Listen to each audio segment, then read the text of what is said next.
برادران ملت اسلامی، السلام علیکم ورحمۃ اللہ وبرکاتہ۔ الحمدللہ وکفا وسلام علی حبیبہ المصطفیٰ، اما بعد فاعوذ باللہ من الشیطان الرجیم، بسم اللہ الرحمن الرحیم۔ ارأیت من اتخذ الہہ ہواہ افانت تکون علیہ وکیلا ام تحسب ان اکثرهم يسمعون او يعقلون انهم الا كالانعام بل هم اضل سبیلا۔ صدق اللہ مولانا العظیم۔ بارگاہ رسالت معاب صلی اللہ علیہ وسلم میں درود پاک کا ہدیہ پیش کریں۔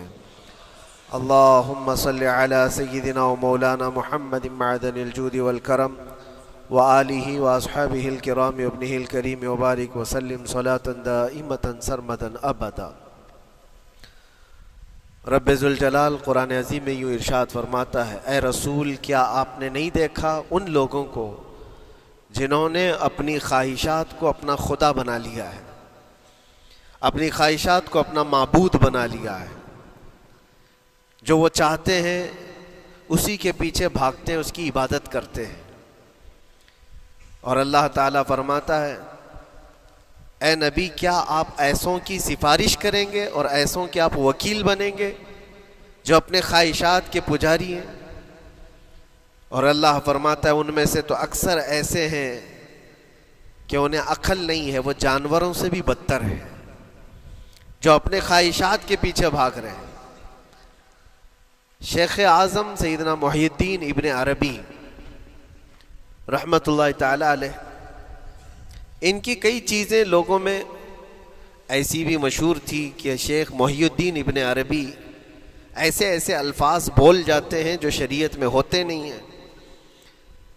بہت سارے مسائل ان کے ہیں، لیکن ایک بار شیخ محی الدین ابن عربی بیٹھے ہوئے تھے، کرسی پر ہیں، سامنے مریدین بھی ہیں، بہت سارے ملنے والے لوگ بھی آئے ہوئے ہیں۔ اسی اثنا میں انہوں نے ایک جملہ ایسا کہا، واقعی اگر آپ کے سامنے بھی ایسی بات آئے تو آپ بپھر جائیں۔ شیخ محی الدین ابن عربی کہتے ہیں، اے لوگوں جو تم سب یہاں میرے پاس بیٹھے ہو، تمہارا خدا میرے پاؤں کے نیچے ہوتا ہے، تمہارا خدا میرے قدموں کے نیچے ہوتا ہے۔ سب ظاہر سی بات ہے جیسے ایسا جملہ سنا تو اٹھ کر کے لوگ بھاگنا شروع ہو گئے کہ آدمی کافر ہو گیا۔ شیخ اعظم ہیں یہ حضرت محی الدین ابن عربی، جن کی بہت ساری کتابیں ہیں، تصوف میں آپ کا ایک بہت بڑا باب ہے۔ لوگ اٹھ کر کے ادھر سے ادھر چلنے لگ گئے کہ ایسے ایسے جملے بول رہے ہیں، یہ محی الدین ابن عربی کو ہو کیا گیا؟ خدا پیروں کے نیچے ہوگا؟ کفریہ جملہ ہے۔ سب تو چلے گئے، دو باقی رہ گئے جو مخصوص مریدین میں سے تھے۔ انہوں نے کہا کہ حضور جو جملے سنے ہم کو بھی کانوں پر یہ وزن لگ رہے ہیں، لیکن کیوں کہا آپ نے ایسا؟ اس کا کچھ معنی ہے؟ آپ جیسے عظیم المرتبت بزرگ سے ایسا جملہ کیسے ممکن ہے؟ انہوں نے فرمایا کہ ان سب کو بھی تو یہ پوچھنا چاہیے تھا میرے بولنے کا مطلب کیا ہے۔ فوراً بدگمانی کیا اور بھاگ گئے۔ تم دو باقی رہ گئے، میں بتاتا ہوں کہ میں نے یہ جملہ کیوں کہا تھا۔ کرسی پر بیٹھے تھے اور چٹائی نیچے بچھی ہوئی تھی یا قالین بچھی ہوئی تھی جس پر لوگ بیٹھے ہوئے تھے۔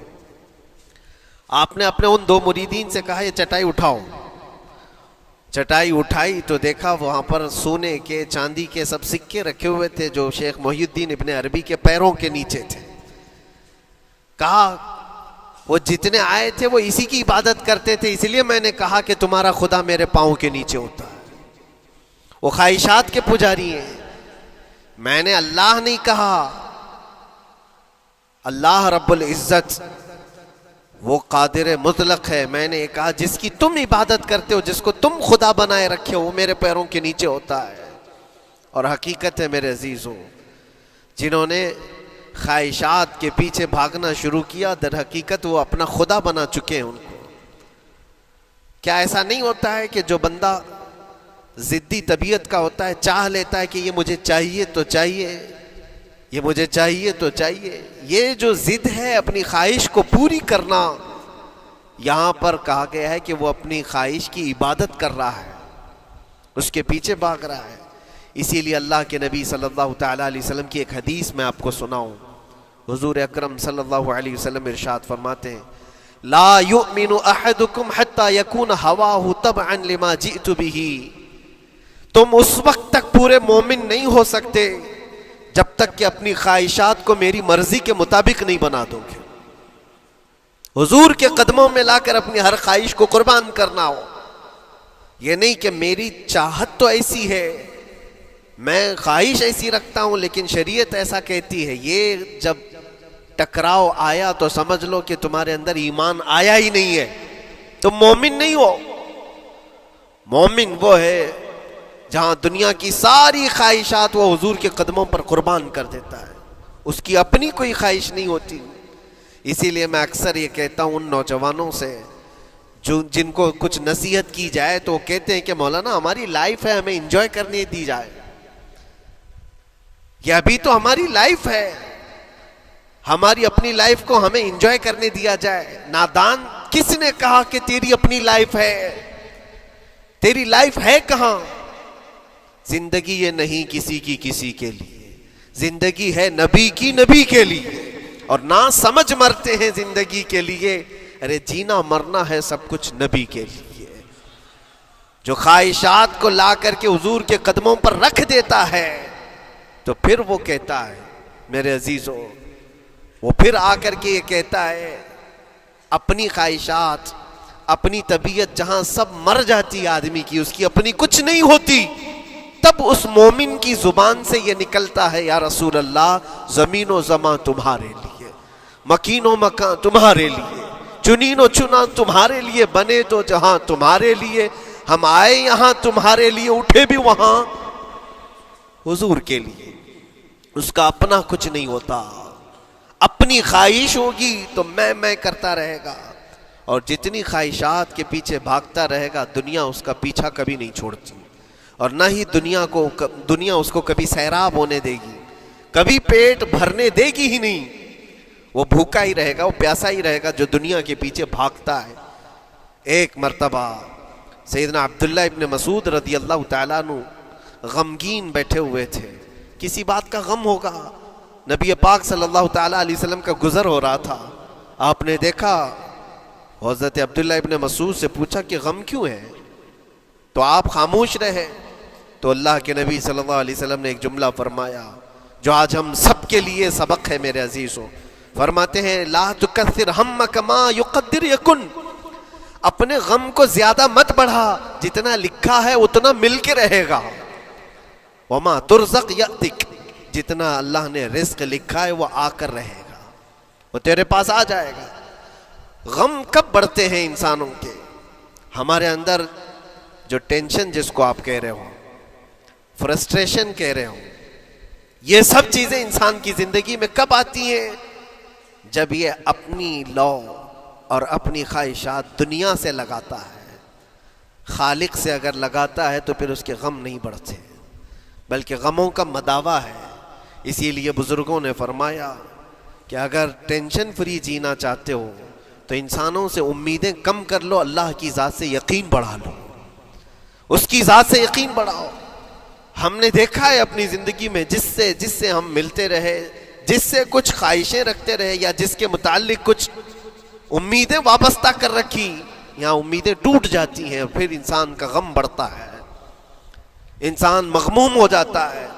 اللہ کی ذات سے جو وابستہ ہوا اور وہاں جو آس لگایا وہ ہر دن بشاشت کے ساتھ جیتا ہے، یقین کے ساتھ جیتا ہے.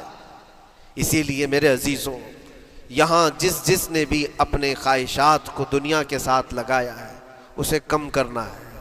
لا تکثر ہمک ما یقدر یکن. اللہ کے نبی فرماتے ہیں اپنے غموں کو زیادہ مت کر، جتنا لکھا ہے اتنا تجھے مل کر رہے گا. اس دار فانی میں، اس عمل کی دنیا میں ہم نے اپنے بہت ساری چیزیں پھیلا رکھی ہیں.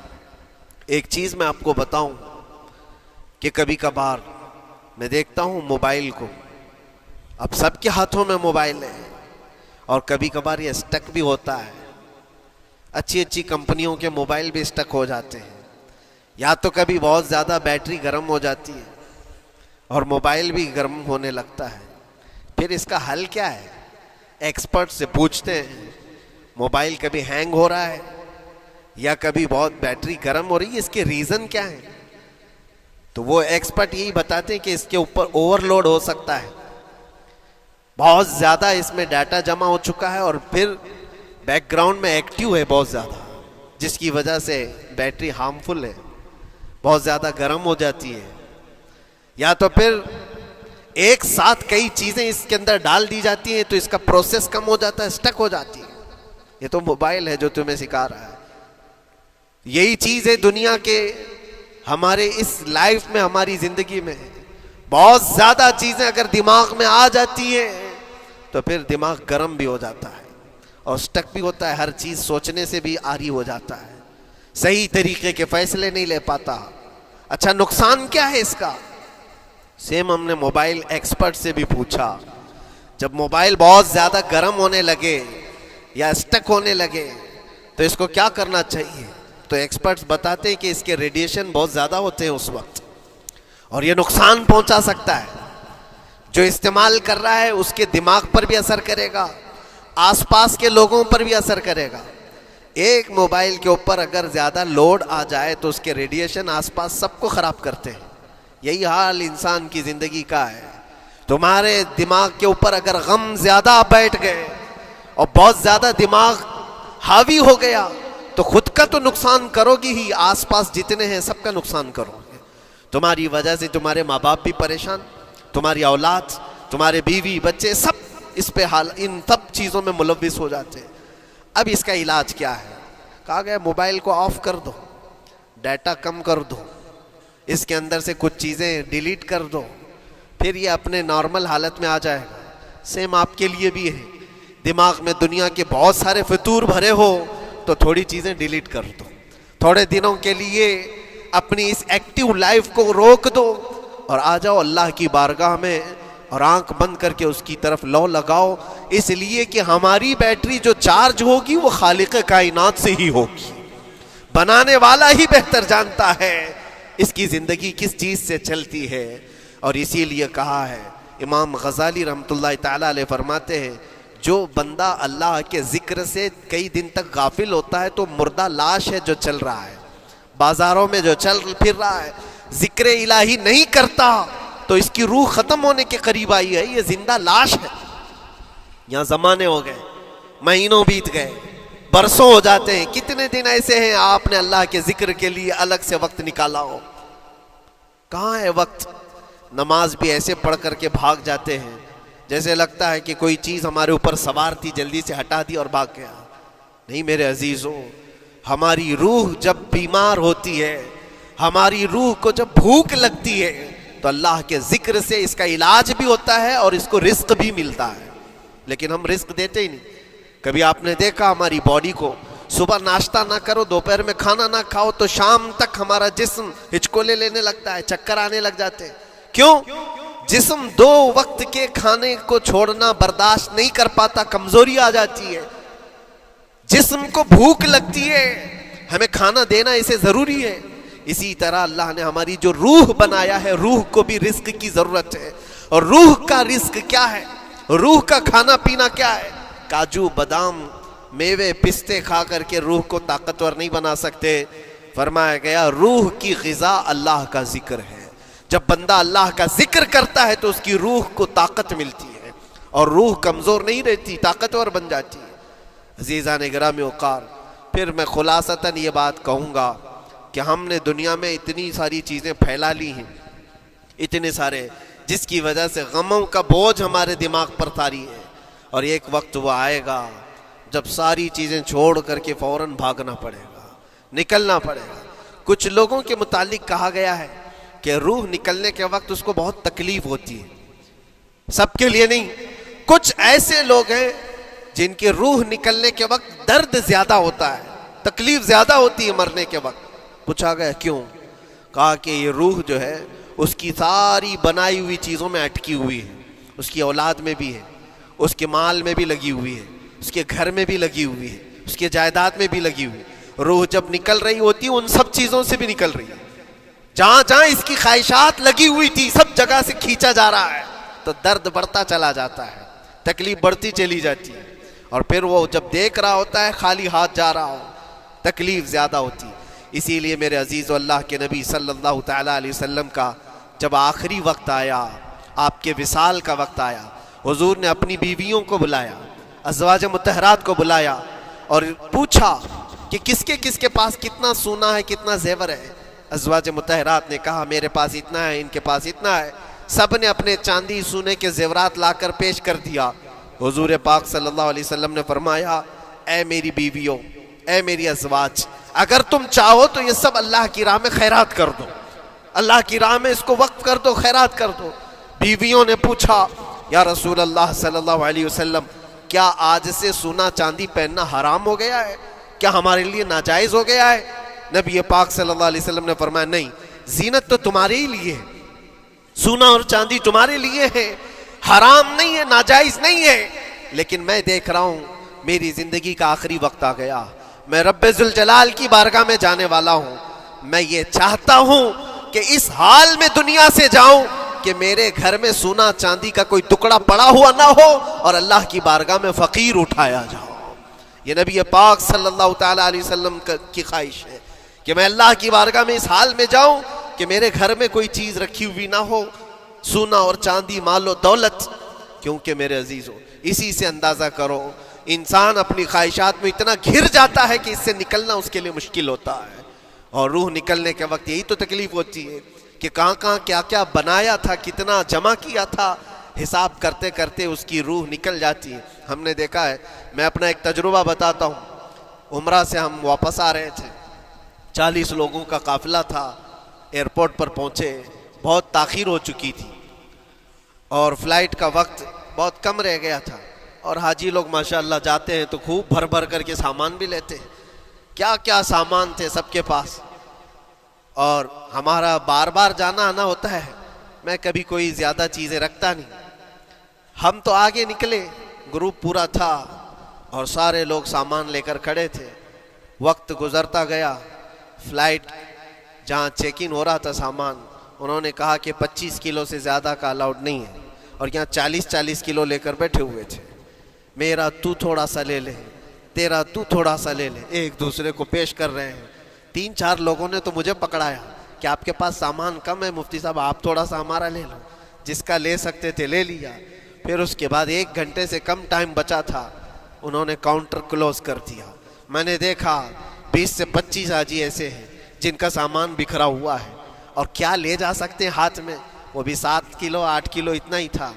ان کی خواہشات میں دیکھ رہا تھا، کوئی مسلح اٹھاتا ہے، کوئی کھجور اٹھاتا ہے، کوئی کہتا ہے نہیں میرے بچوں کے لیے کھلونے لیا تھا اس کو لے لیتا ہوں، وہ لے لو تو مسلح چھوڑنا پڑتا ہے، یہ لے لو تو کھجور چھوڑنا پڑ جاتا ہے۔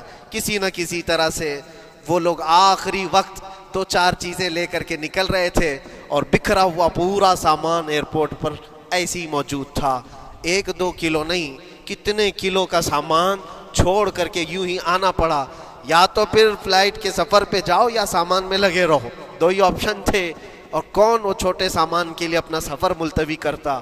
واپس آئے، حسرت بھری نگاہوں سے دیکھتے رہے اپنے سامان کو، اور پھر اندر آ کر جب بیٹھے میرے ذہن میں یہ بات گونجنے لگی، یہی حالت ہوتی ہوگی جب انسان دنیا سے جا رہا ہوتا ہے، جب یہاں سے رخصتی کا وقت آتا ہے اور ملک الموت سر پر آ کر کھڑا ہو جاتا ہے، روح نکلنے کے لیے بھی تھوڑا سا وقت باقی ہے، بس منٹوں میں بھی نہیں رہ گیا۔ جب اس کو نظر آتا ہے، اب یہ سوچتا ہے اتنی نمازیں باقی رہ گئیں، اتنی زکوٰۃ بھی رہ گئی، حج بھی تھا، اور بھی کچھ چیزیں کسی کے دینے کے باقی تھے، قرضے بھی تھے، کس چیز کی نصیحت کروں، کس چیز کی وصیت کروں؟ فلاں جگہ ایک گھر خرید کر کے اس کے ڈاکیومنٹ تو وہاں رکھا تھا، بیٹے کو بھی نہیں بتایا، بیٹی کو بھی نہیں بتایا، پتہ نہیں کس کے ہاتھ لگ جائے گا۔ یہ خواہشات گھومتی رہتی ہیں، وہ کسی کو بتا بھی نہیں پاتا، ادھر ملک الموت روح نکال کر نکل پڑتے۔ یہ انسان کی شارٹ لائف ہے، مختصر سی زندگی ہے، جہاں یہ خواہشات دھری کی دھری رہ جاتی ہیں۔ اسی لیے شیخ سعدی نے بہت اچھی بات فرمائی، ایک بادشاہ نے اعلان کیا تھا اپنے وزیروں میں سے ایک کو اس سے بہت خوش ہوا اور کہا جا آج تجھے میں اتنی جائیداد دوں گا، اتنی زمین، اتنی پراپرٹی دوں گا جتنا تو اپنے ہاتھ میں ایک لکڑی لے کر گھیر دے گا، جتنی زمین تو گھیرے گا اتنی تیرے نام لکھ دوں گا، لیکن اس کے لیے ایک شرط ہے، صبح یہ لکڑی لے کر تو راؤنڈ مارنا اور اتنا گول سرکل بنانا سورج ڈوبنے سے پہلے پہلے تک، جتنی زمین گھیر لے گا وہ پوری تیرے نام پر۔ اس نے سوچا کہ اتنی بڑی زمین میں گھیر سکتا ہوں ایک پورے دن۔ میاں ممبئی والے اچھی طرح جانتے ہیں 4x4 کی جگہ مل جائے تو یہاں کتنی بڑی غنیمت ہوتی، اور اس بندے کو بادشاہ نے کہا لکڑی ہاتھ میں لے لے اور لکیر کھینچ، شام ہونے سے پہلے جتنا کرے گا پورا تیرے نام پر۔ وہ نکلا اور جب لکیر کھینچتے کھینچتے جب چلنے لگا پیچھے مڑ کے دیکھتا تھا بہت لمبی ہو گئی ہے، اتنی زمین میرے نام پر ہونے والی ہے۔ دوپہر ہو گئی، وہ واپس آنا نہیں چاہ رہا ہے، واپس آ کر کے سرکل پہ ختم تو کرنا ہے جہاں سے شروع کیا تھا۔ سوچتا اور تھوڑا سا اور تھوڑا کرتے کرتے وہ اثر ہو گئی اس کی۔ اب اس کو لگا کہ واپس پلٹنا چاہیے، کئی کلومیٹر ہو گئے تھے، اتنے کلومیٹر کی زمین اب وہ اپنے نام پر کروانے والا تھا، لیکن جب واپس پلٹنے کا وقت آیا سانس پھولنے لگ گئی، کیونکہ صبح سے چل رہا ہے، کھایا بھی نہیں ہے، پیا بھی نہیں ہے، جس چیز کو جمع کرنے کے لیے دوڑتا رہا۔ اب سورج پیلا پڑ گیا، ڈوبنا کے وقت قریب آنے لگا تو اب بھاگنا شروع کیا۔ بادشاہ اور اس کے وزیر انتظار کر رہے تھے کہ یہ لوٹے گا بھی۔ اب دیکھا بڑی دور سے یہ دوڑتا آ رہا ہے اپنی لکڑی کو لکیر زمین پر کھینچتے ہوئے کہ جلد سے جلد اپنے اس پوائنٹ پر پہنچ جاؤں جہاں سے شروع کیا تھا۔ سانس پھولنے لگ گئی، دوڑتے ہانپنے لگ گیا، سورج ڈوبنے کے قریب آ گیا، آخری کرنیں باقی تھی اور اس کا پوائنٹ بھی قریب آ گیا تھا۔ دوڑتے کسی طرح سورج غروب ہونے سے پہلے پہنچ گیا وہاں پر، لیکن کثرت سے بھاگنے کی وجہ سے ٹھوکر کھا کر کے گر گیا اور اپنے اس پوائنٹ پر لکڑی لا کر کے جمع کر دیا۔ بہت بڑا سرکل، بہت بڑی لکیر کھینچا تھا، لیکن ایسا گرا کہ دوبارہ اٹھ نہیں سکا۔ جب سپاہی اٹھانے کو آئے تو اس کی موت ہو چکی تھی، اس کی روح نکل چکی تھی، اتنا دوڑا تھا اس کی روح نکل گئی۔ بادشاہ نے کہا اس نے صبح سے لے کر شام تک اپنے نام جائیداد کرنے کے لیے اتنی دوڑ لگائی، بہت لمبی لکیر کھینچا، اتنی بڑی پراپرٹیز کے نام پر ہوتی، لیکن عقل مند دانشور تھا بادشاہ۔ اس نے کہا جہاں یہ گرا ہے وہیں اس کو دفن کرو، اور اس کے بعد اس کی قبر پر لکھا گیا تھا کہ اس کو ضرورت اتنے 2 گز زمین کی تھی، دوڑتا کتنا لمبا رہا، صبح سے شام تک اتنی لمبی لکیر کھینچ لیا، لیکن سونے کے لیے اس کو جو جگہ چاہیے تھی وہ بس اتنی ہی سی تھی، وہ 6 فٹ کی جگہ۔ عزیزان گرامی، یہ ایک زندگی کے کسی کا حادثہ ہو سکتا ہے، لیکن میں نے دیکھا ہے کہ تقریباً سب کی لائف میں یہی ہے، ہم اپنی خواہشات کے پیچھے اتنی تیز دوڑتے رہتے ہیں، لیکن جس چیز کی ہمیں ضرورت ہے اس کی طرف ایک بار بھی نظر نہیں کرتے۔ کون سی چیز ہے جس کی ہمیں ضرورت ہے؟ وہ ہمیشہ کی زندگی آخرت کے لیے جو چیز چاہیے وہ اللہ کا ذکر ہے، وہ رب ذوالجلال کی ذات پر یقین اور توکل ہے۔ آج اللہ نے صحت و سلامتی کے ساتھ زندگی دی ہے تو وقت نکالو اور بارگاہ رب العزت میں آ جاؤ۔ میرے عزیزوں، آخری بات عرض کرتا ہوں، خواہشات جہاں ختم ہونی چاہیے وہ کیسی ہے؟ اللہ کے نبی صلی اللہ تعالیٰ علیہ وسلم مجلس میں بیٹھے، ایک صحابی کا مسئلہ ایسا تھا کہ وہ صبح جلدی دوڑ کر کے چلے جاتے تھے۔ صحابہ نے ان کی شکایت کی کہ یہ فجر میں اتنی جلدی چلے جاتے ہیں کہ کسی سے ملتے ہی نہیں۔ حضور نے پوچھا کہ وجہ کیا ہے؟ ان سے پوچھا گیا تو انہوں نے کہا یا رسول اللہ صلی اللہ علیہ وسلم، میرا گھر ایک یہودی کے گھر سے لگا ہوا ہے، اور یہودی کے گھر پہ ایک کھجور کا درخت ہے جس کی شاخیں میری آنگن میں بھی آتی ہیں، اور پکی کھجوریں صبح صبح میرے آنگن میں گر جاتی ہیں۔ میں اس لیے جلدی دوڑ کر کے جاتا ہوں، میرے بچے اٹھنے سے پہلے وہ کھجوریں جمع کر کے میں اس یہودی کو دے دوں کہ کہیں انجانے میں میرا کوئی بچہ وہ کھجور کھا نہ لے، ہمارے لیے وہ حلال نہیں ہے۔ یہ صحابی رسول کا عمل تھا۔ اللہ کے نبی صلی اللہ علیہ وسلم نے فرمایا اپنے بچوں کو حلال کھلانے کے لیے اتنی فکر، عزیزان گرامی وقار، آپ سنیے، یہ تو حالات ایسے ہو گئے، یہاں بڑے بڑے درخت ہی نگل گئے، کھجور تو چھوڑے، ڈکار بھی نہیں، حرام چیزوں کے اوپر تو کئی لوگوں کی زندگی آباد۔ خیر، حضور پاک صلی اللہ علیہ وسلم نے ان کا مسئلہ دیکھ کر کے، ان کی تکلیف کو دیکھ کر کے اپنے صحابہ میں اعلان کیا، کوئی ہے جو اس یہودی کا درخت خرید کر کے میرے اس صحابی کو دے دے، میں اسے جنت میں پورا باغیچہ عطا کروں، جنت میں پورا باغ اسے عطا کروں۔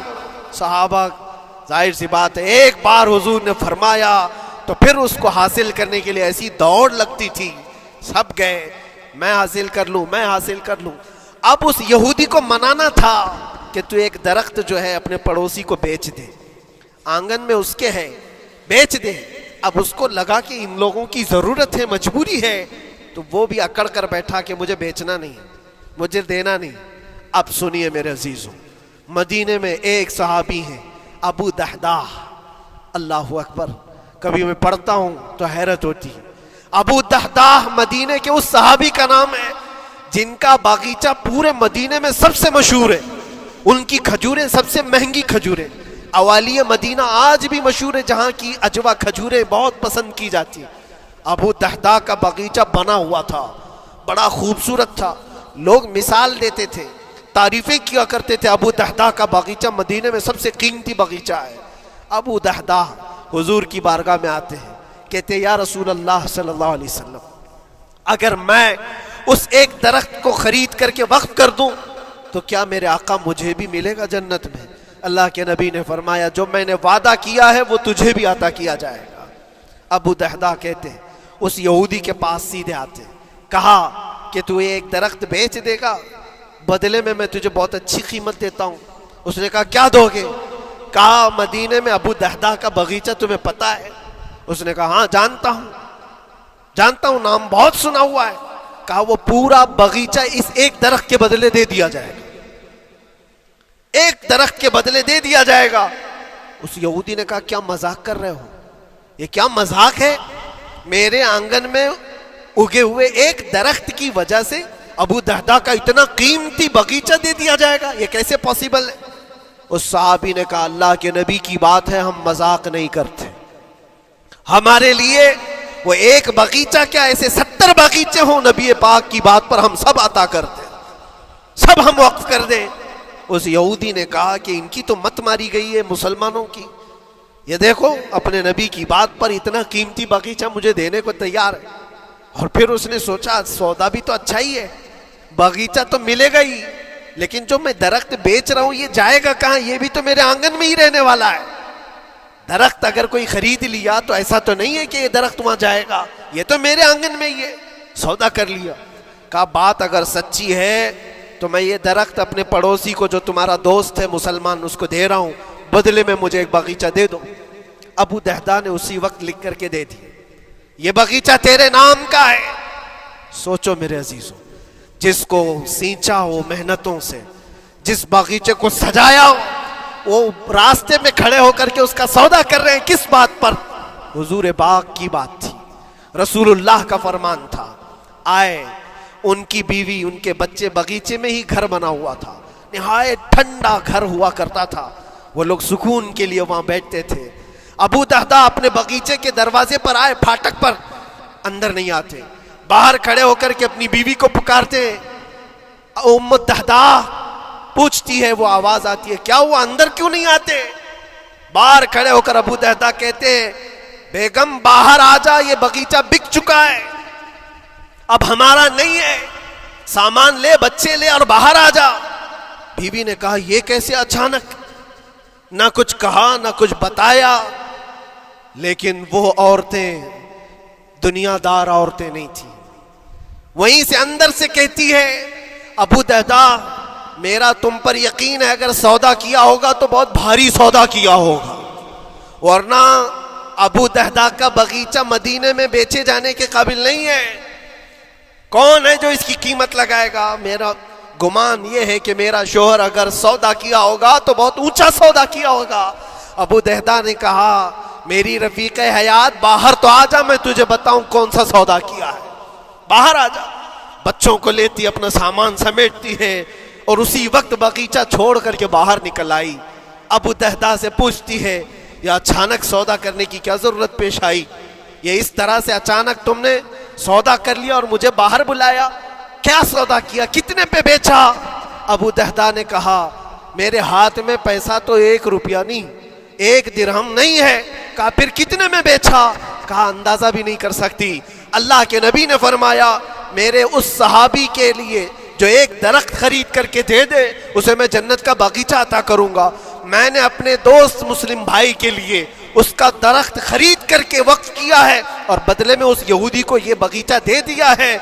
بیوی وہ نہیں تھی جو یہ کہتی کہ مت ماری گئی ہے تیری، گھر بیچ کے آ گیا، فلاں کر کے آ گیا۔ وہ دنیا دار عورت نہیں تھی، ہاتھ اٹھاتی ہے اور سر پر رکھتی ہے اور کہتی ہے ابو دہدا مجھے تمہارے بارے میں یہی یقین تھا، قسم رب ذوالجلال کی اگر وہ یہودی اس باغیچے پر نہیں مانتا تو ہمارے پاس اور جو کچھ تھا سب دے کر کے ہم نبی پاک کی بات پر عمل کر لیتے۔ حضور کی بات تھی، وہ یقین تھا، دنیا دے دیا، خواہشات قربان کر دیا قدم مصطفیٰ پر۔ اسی لیے اقبال نے کہا ہے کہ جو کچھ بھی ہمارے پاس ہے وہ نام مصطفیٰ سے ہے۔ آبرو ماز نام مصطفیٰ، ہم سب کی عزت و آبرو مصطفیٰ کے نام سے ہے۔ وہاں اپنی خواہشات قربان کر دو، ختم کر دو، اپنے اندر کی جتنی چیزیں ہیں حضور نے فرمایا تو اس کے بعد اپنی طبیعت نہیں، اپنی خواہش نہیں۔ تم اپنے گھر پر سوچتے بیٹھے رہو گے کہ میرا گھر کیسے، میری بیوی کیا بول رہی ہے، میرا باپ کیا بول رہا ہے، میری ماں کیا بول رہی ہے؟ نہیں، وہ صحابہ کی زندگی یہ تھی، دنیا کیا بول رہی ہے اس سے ہمیں مطلب نہیں، میرے مصطفیٰ کیا فرما رہے ہیں۔ اپنی خواہشات وہاں پر۔ حضرت انس بن نزیر ایک صحابی ہیں، وہ حضور صلی اللہ تعالیٰ علیہ وسلم کے بڑے رازدار صحابی تھے۔ حضور ان کے گھر پر موجود ہے، مکہ سے ایک لیٹر آیا، جنگوں کی وہ لوگ تیاری کر رہے تھے، اور انس بن نزیر کون ہے؟ یہ ان کی بیوی جو تھی انس بن نزیر کی، اپنی بیوی سے بہت محبت کرتے تھے، بلکہ عشق کرتے تھے، عشق کرتے تھے اپنی بیوی سے، اور عشق میں ان کی شادی بھی ہے، اپنی بیوی کو بہت چاہتے تھے۔ اب سنو، مصطفیٰ کریم صلی اللہ علیہ وسلم انس بن نزیر کے گھر پر ہے، مکہ سے ایک قاصد آیا اور رازدارانہ طور پر ایک خط دیا، کہا مکہ والے جنگوں کی تیاری کر رہے۔ حضور نے خط کو پڑھوایا اور انس بن نزیر سے کہا انس یہ بات تیرے اور میرے بیچ میں راز ہے، کسی سے نہیں کہنا، جب تک میں نہ کہوں اس خط کا ذکر کسی سے نہ کرنا۔ انس بن نزیر نے کہا اے اللہ کے نبی آپ کا حکم، اس کے بعد میری زبان نہیں کھلے گی۔ خط کو بند کر دیا، رکھ لیا۔ حضور جب تشریف لے گئے گھر سے، ان کی بیوی، ان کی محبوبہ، ان کی رفیق حیات جس کو بہت زیادہ چاہتے تھے آئی، کہا انس رسول اللہ گھر پر آئے تھے، کچھ راز کی بات چل رہی تھی، کیا بات چل رہی تھی؟ انس بن نزیر نے کہا دیکھ میری بیگم، محبت اپنی جگہ پر، وہ میرے مصطفیٰ کا راز، وہ میں نہیں شیئر کر سکتا، وہ نہیں بتا سکتا۔ بیوی ہنس کر کہتی تم نہیں بتاؤ تو کوئی بات نہیں، میں نے تو دیوار کے پیچھے سے سن لیا ہے، مکہ والے جنگوں کی تیاری کر رہے ہیں، خط آ گیا ہے۔ انس بن نزیر نے اپنی بیوی سے اتنی بات سنی، سیدھے جا کر کے گلا پکڑ لیا، گردن کو دبوچ دیا اور کہا اس وقت تک میں تیری گردن نہیں چھوڑوں گا جب تک میرے مصطفیٰ کا فرمان نہ آ جائے۔ گردن پکڑ لیا اس عورت کی جس کو سب سے زیادہ یہ چاہتے تھے، لے آئے حضور کے پاس، کہا یا رسول اللہ معاف کر دیں، آپ کا راز تھا، میں نے تو نہیں بتایا، مگر میری بیوی نے دیوار کے پیچھے سے سن لیا اور اس لیے میں اس کی گردن پکڑ کر کے لایا ہوں کہ کہیں میں مجرم نہ بن جاؤں، نبی پاک کا راز افشا کرنے والا میں مجرم نہ بن جاؤں۔ آقا اگر آپ حکم فرمائیں تو میں اس کو ختم کر دوں یا اس کو طلاق دے کر کے آزاد کر دوں، آپ کے فرمان پر میں کامل عمل کر سکوں۔ اللہ کے نبی نے فرمایا انس چھوڑ دے گردن، جس طرح تو ہمارے راز کی حفاظت کرتا ہے یہ میری صحابیہ ہے، یہ بھی میرے راز کی حفاظت کرے گی۔ اس کے بعد ہاتھ چھوڑ دیا اور اپنی بیوی سے کہا کہ دیکھ میری محبت، میرا عشق اپنی جگہ پر، بات جب مصطفیٰ کی آئے گی پوری کائنات کو میں چھوڑ دوں گا، میرے مصطفیٰ کی بات کو عمل کروں گا۔ اور اس بیوی نے بھی یہی کہا انس اگر تو مجھے راز بتا دیتا حضور کا، عشق میں ڈوب کر کے، محبت میں ڈوب کر کے، تو جو گلا تو نے میرا پکڑا کل میں تیرا گلا پکڑ کر حضور کے پاس لاتی کہ حضور یہ آپ کی غلامی کے قابل نہیں ہے. یہ ان کا کمال درجے کا ایمان تھا, اپنی خواہشات کو قربان کر دیا. ایک مدینے کی خاتون ایسی ہے, سب سے زیادہ حسین و جمیل لڑکی ہے. حضور کے پاس ایک حبشی کالے رنگ کے صحابی ہیں, آئے کہا یا رسول اللہ مجھ سے کوئی شادی نہیں کرتا. حضور نے فرمایا کہ جا میں تیری شادی کے لیے ایک جگہ پر پیغام بھیجتا ہوں, اور بھیجا اس لڑکی کے گھر. انصاری صحابی کی ایک لڑکی اتنی خوبصورت ہے مدینے میں, ان کے گھر بھیجا. یہ تو حبشی قسم کے تھے. یہ ایک پیغام لے کر کے جب آئے, ماں باپ باہر بیٹھے ہوئے, لڑکی اندر ہے. ماں باپ نے دیکھا کیوں آئے ہو؟ کہا میں پیغام لے کر آیا ہوں. کس چیز کا؟ آپ کی بیٹی سے نکاح کا. کس نے بھیجا؟ کہا اللہ کے رسول نے. ماں اور باپ ہیں, شکل و صورت دیکھی اور ان کی حسینہ بیٹی. کہا ٹھیک ہے تم جاؤ واپس, ہم حضور سے بات کر لیں گے. اتنا ہی کہا, ٹال دیا ہوگا. وہ صحابی جو آئے تھے کالے رنگ کے, انہوں نے کہا یہ تو روز کی بات تھی, ہر جگہ ریجیکٹ ہوتا ہی تھا, میرے لیے تعجب کی بات نہیں تھی, میں تو واپس آیا حضور کے پاس. ہوا گھر میں کیا, اندر جوان لڑکی جو گھر میں موجود تھی بھر آئی. کہا ماں باپ سے پوچھتی ہے کہ اماں کون آیا تھا؟ کہا ایک نوجوان نکاح کا پیغام لے کر کے. اس خاتون نے کہا, لڑکی نے کہا آپ نے کیا کہا؟ کہا ہم بعد میں بات کر لیں گے. کہا آپ کو اندازہ نہیں آپ نے کتنی بڑی خطا کی ہے, اللہ کے نبی کا فرمان آیا تھا اور آپ نے ٹال دیا. میں تیار ہوں اس کے ساتھ نکاح کرنے کے لیے, نبی پاک کا حکم ہے. ماں باپ نے کہا بیٹا تو نے دیکھا ہے, بیٹا تو نے دیکھا جو پیغام لے کر کے آیا تھا وہ تیری میچنگ کا ہے یا نہیں, تو نے دیکھا؟ اس نوجوان نے کہا, اس لڑکی نے کہا میں نے پیغام لے کر آنے والے کو تو نہیں دیکھا, آمینہ کے لال کو تو دیکھا ہے, جس نے پیغام بھیجا ہے اس کو دیکھا ہے. اس کے حکم کے بعد پھر کسی کو دیکھنا بنتا ہی نہیں ہے. وہ دونوں ماں باپ دوڑتے ہوئے حضور کے پاس آئے, اور وہ صحابی ابھی بتا ہی رہے تھے کہ میں ریجیکٹ ہو کر کے آیا ہوں, تبھی ماں باپ بھی دوڑ کر کے آئے. کہا یا رسول اللہ خطا ہو گئی, ہم نے تاخیر کی آپ کے حکم میں. اے اللہ کے نبی ہم راضی ہیں, اپنی بیٹی کا نکاح انہی کے ساتھ کریں گے جن کا پیغام آپ نے بھیجا ہے. کیا اپنی خواہشات کو حضور کے قدموں میں لا کر قربان نہیں کیا؟ لیکن نکاح ہوا بھی. وہ نوجوان عبداللہ اسود نکاح کا ہے, حضور نے نکاح کروا دیا مسجد نبی, اور حضرت عثمان سے کہا کہ ان کو کچھ پیسہ دے دو, مال دے دو, شادی کا سامان تو خرید لے, جہیز لے لے, اپنا گھر سجا لے. ان کو صحابہ نے پیسے دیے, غریب تھے, میں بازار میں جا کر اپنی شادی کا سامان خرید رہے تھے. شام کے وقت اعلان ہو گیا مشرکین مکہ نے مدینے پر حملہ کیا ہے, اللہ کے نبی جہاد میں نکل رہے ہیں. یہ عبداللہ اسود جن کا نکاح مسجد میں ہوا اور رات کو سہاگ رات آج تھی, آج اپنے گھر دلہن لانے والے تھے, جو گھر سجانے کے لیے سامان خریدنا تھا جا کر کے گھوڑا خرید رہے, تلوار خرید رہے, اور اس کے بعد جنگ میں استعمال ہونے والا سامان خرید رہے. سب پیسے خرچہ کر دیے جنگ کے استعمال کے, زیرہ خرید لی, وہ ٹوپی خرید لی لوہے کی, سب خرید کر کے سیدھے میدان جنگ میں آ گئے. صحابہ بھی پہچان نہیں رہے تھے, صحابہ بھی نہیں پہچان رہے تھے. وہ غریب صحابی کبھی گھوڑے پر نہیں بیٹھے, لیکن شادی کا پورا پیسہ یہ جنگ کے سامان میں لگا دیا. اور جب جنگ شروع ہوئی احد کی, میدان جنگ میں جب صحابہ لڑ رہے تھے, حضور پاک پوچھتے ہیں اپنے صحابہ سے, یہ ایک جوان ہے جو پورا چہرہ ڈھکا ہوا ہے, گھوڑے پر بیٹھا ہے, جوان مردی کے ساتھ لڑ رہا ہے, اے میرے صحابہ جانتے ہو کون ہے یہ؟ صحابہ غور سے دیکھتے اور کہتے یا رسول اللہ یہ مدینے کا نہیں لگتا, ہمارے آپس کا نہیں ہے, کہیں باہر سے آیا ہے. حضور نے فرمایا جا کے غور سے دیکھو, اس کی کالی کالی کونیوں سے میں پہچان رہا ہوں, وہ میرا عبداللہ اسود ہے. آج میں نے اس کو شادی کے لیے پیسے دیے تھے, وہ سارے پیسوں سے یہ جنگ کا سامان خرید کر کے لایا ہے.